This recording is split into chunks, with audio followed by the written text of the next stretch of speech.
Assalamualaikum warahmatullahi wabarakatuh. Salam sejahtera untuk kita semua. Semoga kita selalu dalam lindungan dan rahmat Allah Subhanahu wa Ta'ala. Pertama-tama dan yang paling kami hormati yaitu dosen pengampu mata kuliah Introduction for Management, Bapak Ramlan SEMM, dan teman-teman mahasiswa yang kami banggakan. Pada kesempatan kali ini, kami dari kelompok 6 ingin memaparkan materi dari mata kuliah Introduction for Management. Sebelumnya, perkenalkan, saya Kaila Nadira Zarani selaku moderator, lalu ada Raffi Ramadan, Jen Andreas Tera, Cindy Amelia Agustina, Rizky Riyadi, dan yang terakhir ada Adinda Tilasya Putri. Di sini kami akan menyampaikan 5 materi yang terdiri dari yang pertama yaitu konsep dasar manajemen, yang kedua ada proses perencanaan atau planning, yang ketiga ada organizing, yang keempat ada actuating atau pengarahan, yang kelima ada controlling atau pengawasan. Langsung saja untuk materi yang pertama yaitu konsep dasar manajemen yang akan disampaikan oleh saudara Raffi Ramadan. Kepadanya kami persilakan. Materi pertama yaitu konsep dasar manajemen. Manajemen berasal dari bahasa Italia managere yang berarti mengendalikan. Definisi ini berarti bahwa seorang manajer bertugas untuk mengatur dan mengarahkan orang lain untuk mencapai tujuan organisasi. Lalu apa itu manajemen? Manajemen yaitu proses mengatur sesuatu dalam organisasi untuk suatu tujuan dengan cara kerjasama dengan memanfaatkan sumber daya yang dimiliki.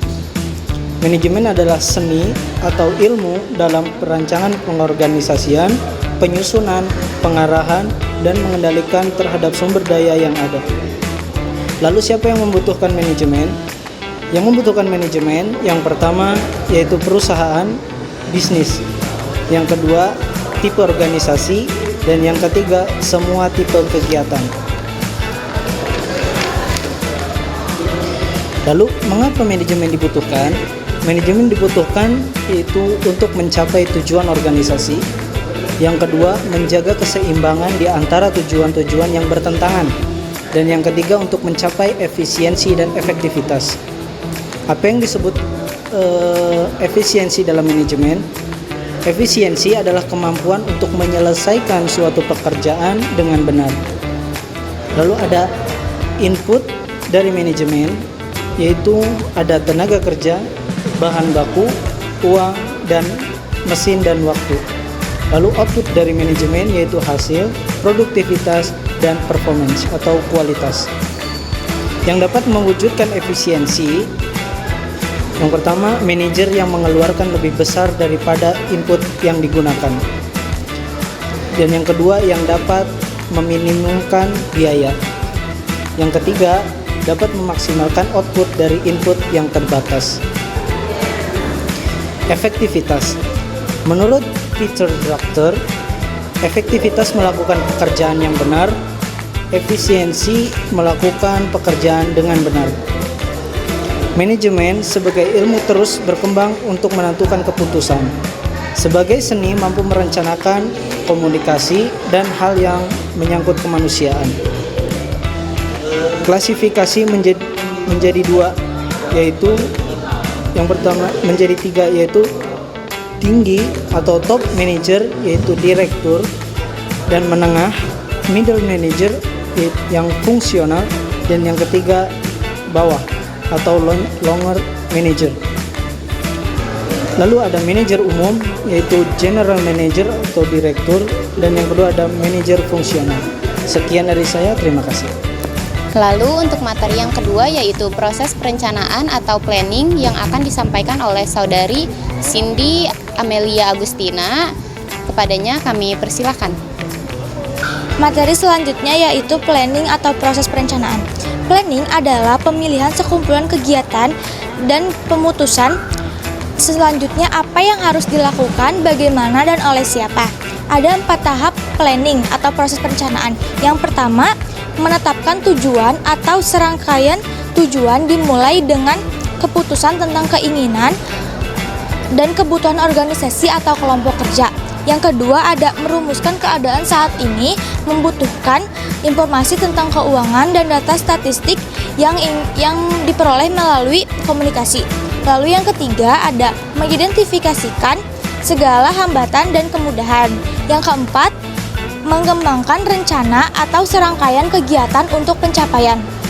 Lalu ada manfaat perencanaan. Yang pertama, membantu menyelesaikan perubahan. Yang kedua, membantu penempatan tanggung jawab. Lalu yang terakhir ada kelemahan perencanaan. Yang pertama, cenderung menunda kegiatan dan ada rencana yang diikuti dengan cara-cara yang tidak konsisten. Terima kasih.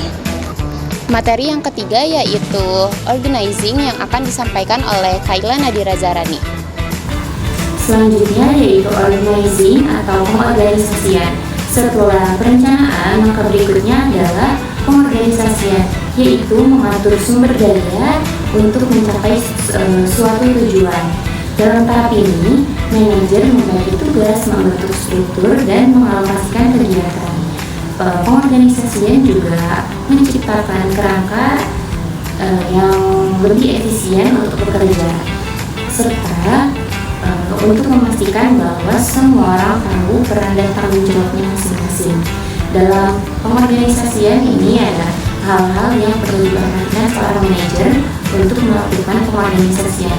Yang pertama, mengidentifikasi kegiatan.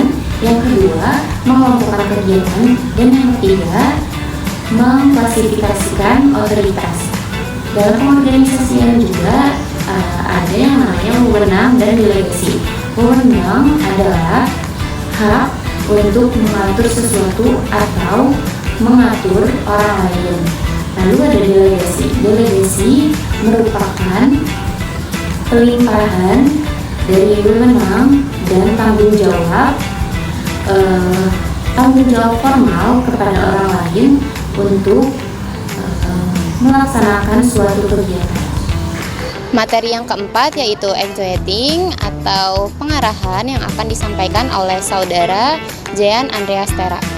Saya Jean Andreas Tera, saya akan menjelaskan materi actuating dari mata kuliah Introduction of Management. Apa itu actuating? Actuating adalah penggerakan atau pelaksanaan melibatkan langkah untuk menginspirasi, memotivasi, dan mengarahkan anggota tim agar bekerja sesuai dengan rencana. Manajer memberikan arahan dan bimbingan kepada anggota tim, serta berusaha menciptakan lingkungan yang kondusif bagi kinerja yang baik. Fungsi ini penting karena membantu memastikan bahwa semua anggota bergerak ke arah tujuan yang sama. Materi mengenai actuating dalam mata kuliah Introduction to Management biasanya mencakup beberapa aspek penting. Antara lainnya, yang pertama ada pengertian actuating, definisi actuating sebagai salah satu fungsi manajemen dan hubungan antara actuating dengan fungsi manajemen lainnya. Yang kedua, ada peran pemimpin, gaya kepemimpinan, keterampilan interpersonal, dan komunikasi yang efektif. Yang keempat, ada komunikasi dalam organisasi. Pentingnya komunikasi yang jelas dan terbuka. Jenis-jenis komunikasi ada formal dan informal. Lalu ada materi yang kelima yaitu controlling atau pengawasan yang akan disampaikan oleh saudari Adinda Tilasya Putri. Selanjutnya untuk materi kelima mengenai proses pengawasan atau pengendalian yang biasa disebut dengan controlling. Pengendalian merupakan tindakan manajemen dalam menilai, mengawasi, dan mengendalikan aktivitas yang mengarah pada pencapaian tujuan yang telah ditetapkan. Dalam fungsi ini, pimpinan dapat mengadakan pemeriksaan, mencocokkan, dan mengusahakan agar kegiatan dilaksanakan sesuai dengan rencana yang telah ditetapkan. Fungsi pengendalian atau pengawasan ini mencakup kegiatan antara lain menentukan standar dan metode untuk mengukur prestasi kerja, mengukur dan menilai prestasi kerja para bawahan sesuai rencana, membandingkan prestasi kerja dengan langkah yang telah ditetapkan, dan melakukan tindakan korektif untuk memperbaiki prestasi kerja yang tidak sesuai dengan tolak ukur. Selanjutnya adalah kesimpulan dari materi-materi yang sudah disampaikan sebelumnya yang akan disampaikan oleh saudara Rizky Riyadi. Kepadanya kami persilakan. Kesimpulan dari masing-masing konsep dasar dalam manajemen yang sudah disebutkan. Yang pertama adalah konsep dasar manajemen. Manajemen adalah proses merencanakan, mengorganisasikan, memimpin, dan mengendalikan sumber daya untuk mencapai tujuan organisasi secara efektif dan efisien. Manajemen berperan penting dalam memfasilitasi koordinasi dan komunikasi antar anggota tim. Yang kedua ada planning atau perencanaan adalah langkah awal yang krusial dalam manajemen. Ini melibatkan penetapan tujuan dan mengembangkan strategi untuk mencapainya. Perencanaan yang baik membantu organisasi mengantisipasi tantangan dan mengoptimalkan penggunaan sumber daya. Yang ketiga adalah organizing atau pengorganisasian yang berfokus pada penataan sumber daya untuk melaksanakan rencana yang telah ditetapkan. Ini mencakup tugas penetapan struktur organisasi dan pengaturan hubungan antar individu dan tim, sehingga memastikan bahwa semua elemen bekerja menuju tujuan yang sama. Yang keempat adalah actuating atau penggerakan. Untuk pelaksanaan melibatkan langkah untuk menginspirasi, memotivasi, dan mengarahkan anggota tim agar bekerja sesuai dengan rencana.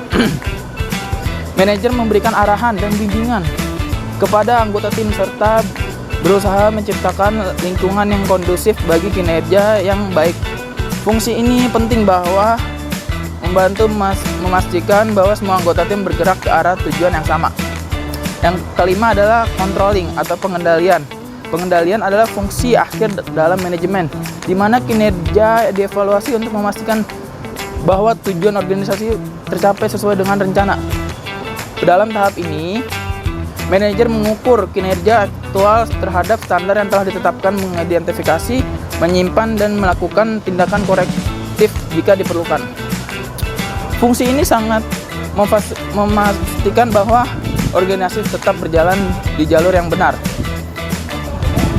Secara keseluruhan, kelima konsep ini saling terkait dan membentuk fondasi yang diperlukan untuk manajemen yang efektif dalam suatu organisasi. Manajer yang kompeten harus mengintegrasikan semua elemen ini untuk mencapai tujuan strategis secara optimal. Sekian, terima kasih. Sekian penyampaian materi beserta kesimpulannya dari kelompok 6. Apabila ada salah-salah kata mohon dimaafkan. Wassalamualaikum warahmatullahi wabarakatuh.